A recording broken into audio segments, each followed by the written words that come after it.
दोस्तों, आज हम शुरू करने वाले हैं हिंदी व्याकरण का एक महत्वपूर्ण टॉपिक क्रिया, जिसमें हम जानेंगे क्रिया की परिभाषा, क्रिया शब्द की उत्पत्ति और उसकी रचना के बारे में देखेंगे तथा क्रिया के वर्गीकरण को समझेंगे और उसके उदाहरणों को देखेंगे। तो चलो शुरू करते हैं। सबसे पहले हम देखते हैं क्रिया की परिभाषा। क्रिया किसे कहते हैं? किसी वाक्य में प्रयुक्त वह शब्द जिसके द्वारा किसी काम का करना या होना पाया जाता है उसे क्रिया कहा जाता है। यानी जब वाक्य में किसी काम का करना या होना पाया जाता है या किसी कार्य को करने की प्रक्रिया ही क्रिया होती है। क्रिया एक विकारी शब्द है जिसका अर्थ होता है काम, यानी क्रिया का अर्थ ही काम होता है।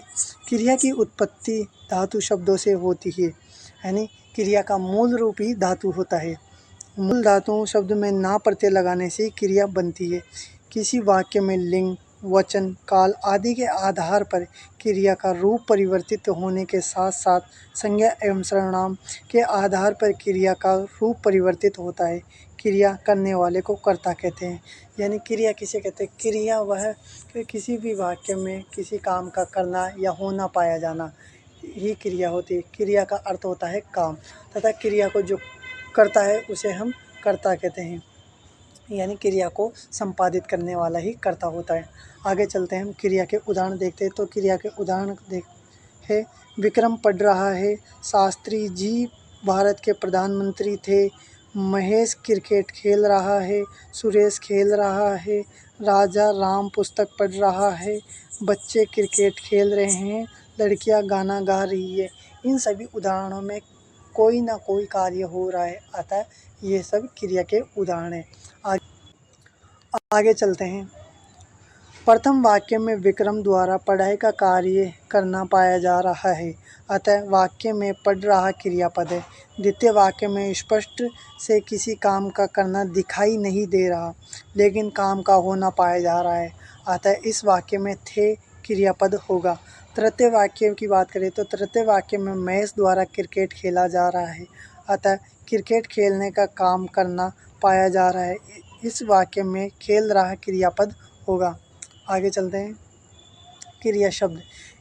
क्रिया शब्द किसे कहते हैं? वे शब्द जिनसे किसी कार्य या काम के होने का बोध हो उसे हम क्रिया शब्द कहते हैं। यानी जब वाक्य में किसी काम का करना या होना पाया जाता है तो हम उसे क्रिया कहते हैं, तथा जिन शब्दों से किसी काम का करना या होना पाया जाए या बोध हो उसे हम क्रिया शब्द कहते हैं। उस शब्द को हम क्रिया शब्द कहते हैं। किसी वाक्य में कर्ता जिस कार्य को कर रहा होता है उस कार्य का बोध कराने वाले शब्दों को हम क्रिया शब्द कहते हैं। आगे चलते हैं। क्रिया शब्द के उदाहरण। क्रिया के शब्द के उदाहरण होते हैं खेलना, आना, जाना, कूदना, नाचना, पीना, चलना, नहाना, ये सभी क्रियाएं हैं। आगे चलते हैं। क्रिया के भेद। प्रयोग एवं संरचना के आधार पर क्रिया के भेद। प्रयोग एवं संरचना के आधार पर क्रिया की बात करें तो 8 प्रकार की होती है, जिसमें सबसे पहली है सामान्य क्रिया, दूसरी होती है साक्ष्य क्रिया, तीसरी होती है संयुक्त क्रिया, चौथी होती है प्रेरणार्थक क्रिया, पाँचवीं होती है पूर्वकालिक क्रिया, छठी होती है सजातीय क्रिया, सातवीं होती है कृदंत क्रिया और आठवीं होती है नामधातु क्रिया। हम इनका बारी बारी से अध्ययन करते हैं। तो सबसे पहले आती है हमारी सामान्य क्रिया। सामान्य क्रिया की परिभाषा की बात करिए तो यह क्रिया का सामान्य रूप होता है जिसमें एक कार्य और एक क्रियापद होता है। जब किसी वाक्य में एक क्रियापद प्रयुक्त किया हो तो उसे सामान्य क्रिया कहते हैं। सामान्य क्रिया के वाक्य में निम्नलिखित है जिसे पढ़कर आप सामान्य क्रिया को समझते हैं। यानी सामान्य क्रिया वह क्रिया होती है जिसमें एक कार्य हो और एक क्रियापद हो, तो वह सामान्य क्रिया होगी। इसके उदाहरण की बात करें तो इसके उदाहरण है, रवि पुस्तक पढ़ता है, श्याम आम खाता है, श्याम जाता है, राधा आई, विजय गया। यहाँ एक ही कर्ता और एक ही कर्म है, तो यहाँ सामान्य क्रिया होगी। यानी रवि है और कर्म पढ़ने का हो रहा है, तो यहाँ पर एक कर्म और एक कर्ता हो गया, तो यहाँ पर सामान्य क्रिया होगी। आगे चलते हैं हम। सहायक क्रिया दूसरी है हमारी। क्रिया की बात करें तो दूसरी आती है सहायक क्रिया। सहायक क्रिया किसे कहते हैं? किसी वाक्य में मुख्य क्रिया की सहायता करने वाले पद को सहायक क्रिया कहते हैं। अर्थात किसी वाक्य में वह पद जो मुख्य क्रिया के साथ लगकर वाक्य को पूर्ण करता है उसे हम सहायक क्रिया कहते हैं। सहायक क्रिया वाक्य में काल का परिचायक होती है। यानी सहायक क्रिया वह क्रिया होती है जो क्रिया को पूर्ण करने या वाक्य को पूर्ण करने में सहायता करती है, वह सहायक क्रिया होती है। सहायक क्रिया के उदाहरणों की बात करें तो सहायक क्रिया के उदाहरण है रवि पढ़ता है, मैंने पुस्तक पढ़ ली है, विजय ने अपना खाना मेज पर रख दिया है। प्रथम वाक्य में पढ़ता मुख्य क्रिया है इस मुख्य क्रिया की सहायता करने वाला पद है। यानी रवि पढ़ता है, इस वाक्य में यदि है नहीं होगा तो यहाँ पर वाक्य पूरा नहीं होगा और उसका कोई अर्थ नहीं होगा, इसलिए यहाँ पर है सहायक क्रिया के रूप में प्रयुक्त हुआ है। दूसरे वाक्य की बात करें तो दूसरे वाक्य में मैंने पुस्तक पढ़ ली है, यहाँ पर ली जो कि सहायक क्रिया के रूप में प्रयुक्त हुआ है। यदि हम ली को वाक्य से हटा ले तो हमारा वाक्य अधूरा रह जाएगा, जिसका कोई अर्थ नहीं होगा। तीसरे वाक्य में भी हम बात करें तो तीसरे वाक्य में खाना मेज पर रख दिया है, यदि हम इसमें से दिया को हटा लें तो भी हमारा वाक्य अधूरा हो जाएगा। तो आगे चलते हैं, आगे देखते हैं हम तीसरी क्रिया आती है हमारी संयुक्त क्रिया, जिसके हम परिभाषा देखें तो वह क्रिया जो दो अलग अलग क्रियाओं के योग से बनती है उसे हम संयुक्त क्रिया कहते हैं। संयुक्त का अर्थ ही होता है योग, इसलिए संयुक्त क्रिया में दो क्रियाएं अलग अलग होती है जो एक क्रिया बनाती है। आगे चलते हैं, संयुक्त क्रिया के उदाहरण देखते हैं।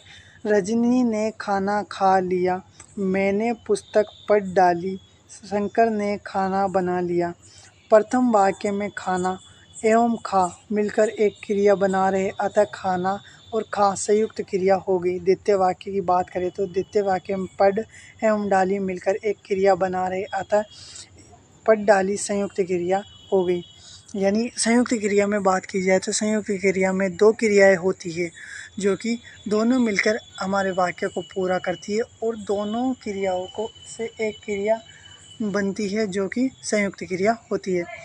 आगे चलते हैं हम, हमारी चौथी क्रिया आती है प्रेरणार्थक क्रिया। प्रेरणार्थक क्रिया की परिभाषा की बात करें तो प्रेरणार्थक क्रिया वे क्रियाएं जिन्हें कर्ता स्वयं करने के बजाय किसी दूसरे को क्रिया करने के लिए प्रेरित करता है उसे प्रेरणार्थक क्रिया कहते हैं।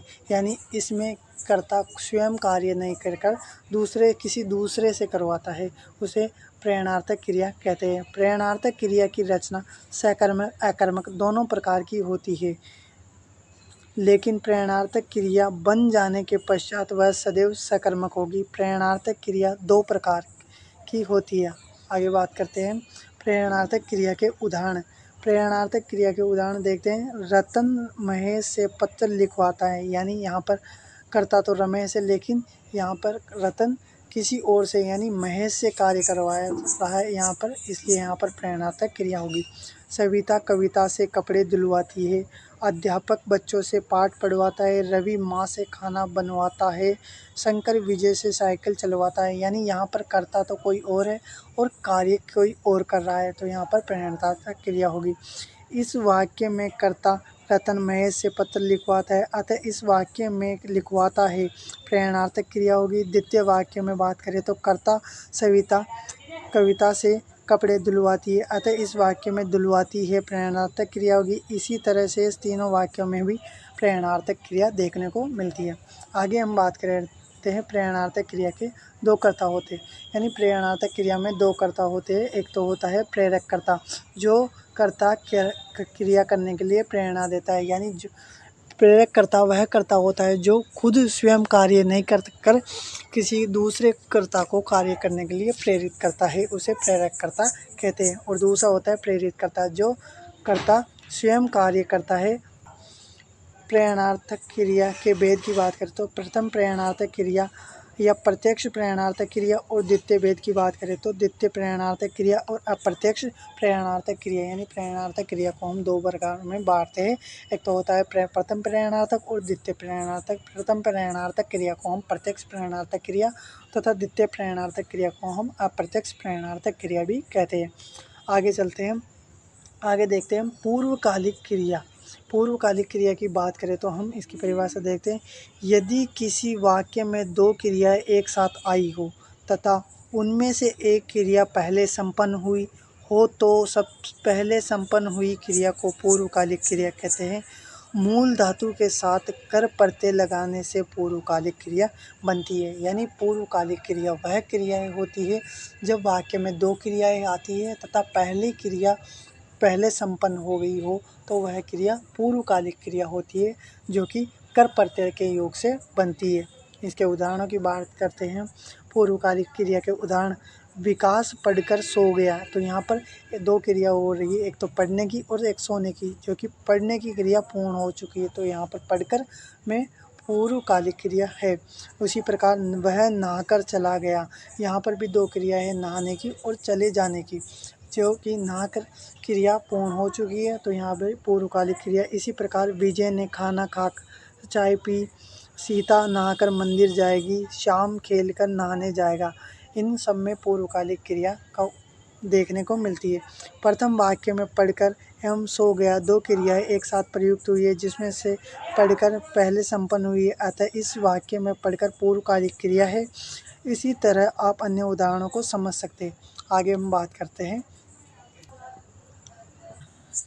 सजातीय क्रिया की परिभाषा देखते हैं। सजातीय क्रिया की परिभाषा है क्रिया का वह रूप जिसमें कर्म एवं क्रिया दोनों एक ही धातु से बने हो एवं एक साथ प्रयुक्त हो, वह सजातीय क्रिया होती है।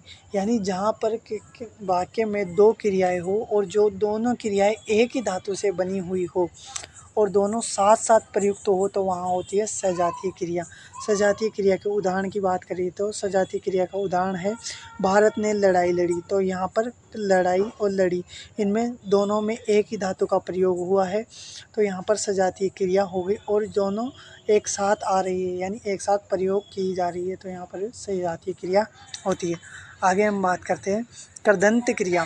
कर्दंत क्रिया किसे कहते हैं? वह क्रियाएं जो क्रियापदों के साथ प्रत्यय लगाने से बनती है, उन्हें हम कर्दंत क्रिया कहते हैं। कर्दंत क्रिया के उदाहरण की बात करें तो कर्दंत क्रिया के उदाहरण है, चल धातु से चलना, चलता, चलकर।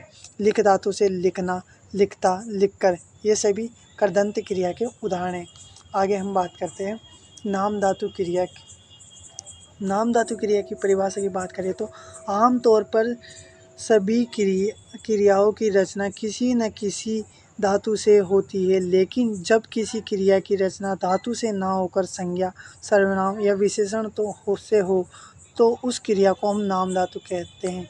यानी सभी क्रियाओं की रचना किसी न किसी धातु से होती है, लेकिन जब क्रिया की रचना धातु से ना होकर संज्ञा, सर्वनाम या विशेषण से हो तो वहाँ पर नाम धातु क्रिया होगी। नाम धातु क्रिया के उदाहरण की बात करें तो नाम धातु के उदाहरण होती है अपना। अपना सर्वनाम है यहाँ पर, इसमें ना लगाने से अपनाना क्रिया बनती है। और चमक, चमक यहाँ पर संज्ञा है, जिसमें ना प्रत्यय लगाने से बनता है चमकना और चमकाना, जो कि नाम धातु क्रिया के उदाहरण है। आगे हम